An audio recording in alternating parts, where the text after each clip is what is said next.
Mendoan menyatu dalam doa dan renungan dari Katedral Purwokerto Selasa 31 Agustus 2021 bersama saya Romo Barsono. Para sahabat yang terkasih, semoga kasih kesehatan dan damai sejahtera Kristus selalu menyertai kita.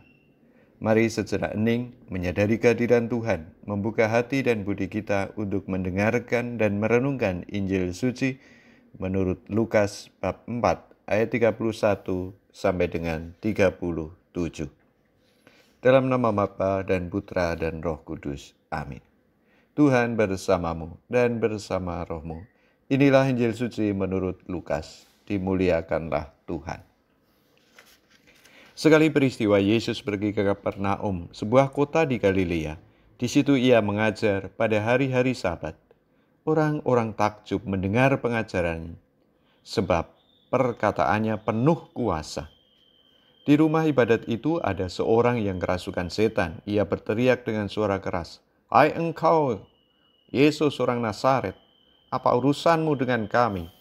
Engkau datang hendak membinasakan kami. Aku tahu siapa engkau, engkaulah yang kudus dari Allah." Tetapi Yesus menghardik dia, katanya, "Diam, keluarlah daripadanya." Maka setan menghempaskan orang itu ke tengah orang-orang banyak, lalu keluar daripadanya, dan sama sekali tidak menyakitinya. Semua orang takjub dan berkata satu sama lain, "Alangkah hebatnya perkataan ini. Dengan penuh wibawa dan kuasa, ia memberi perintah kepada roh-roh jahat, dan mereka pun keluar." Maka tersiarlah berita tentang Yesus kemana-mana di daerah itu. Demikianlah Injil Tuhan. Terpujilah Kristus. Orang-orang takjub dengan pengajarannya sebab perkataannya penuh kuasa. Perkataan penuh kuasa dan wibawa. Kata-kata yang keluar dari mulut Yesus penuh kuasa. Artinya kata-kata punya daya, punya guna, punya manfaat, ada pengaruhnya yang besar. Penginjil Lukas melanjutkan, dengan penuh wibawa dan kuasa, ia memberi perintah kepada roh-roh jahat dan mereka pun keluar. Kata penuh kuasa artinya kata-katanya ditaati. Tampaknya Yesus mudah sekali memberikan perintah kepada roh jahat. Suruh keluar dari orang itu, begitu saja pergi. Orang sakit dijamah, sembuh.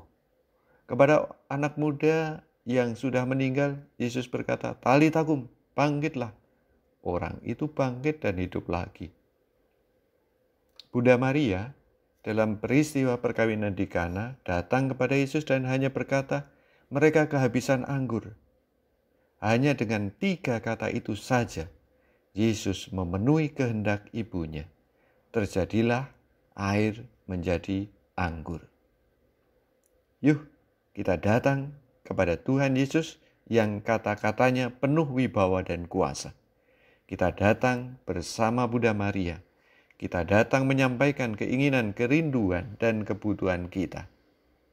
Mari kita satukan kata-kata kita dengan kata-kata dan kuasa Tuhan. Pasti kata-kata kita punya kuasa karena Tuhan dan karena iman kita. Marilah berdoa. Tuhan, terima kasih atas kuat kuasa-Mu yang Kau sampaikan dengan kata-kata.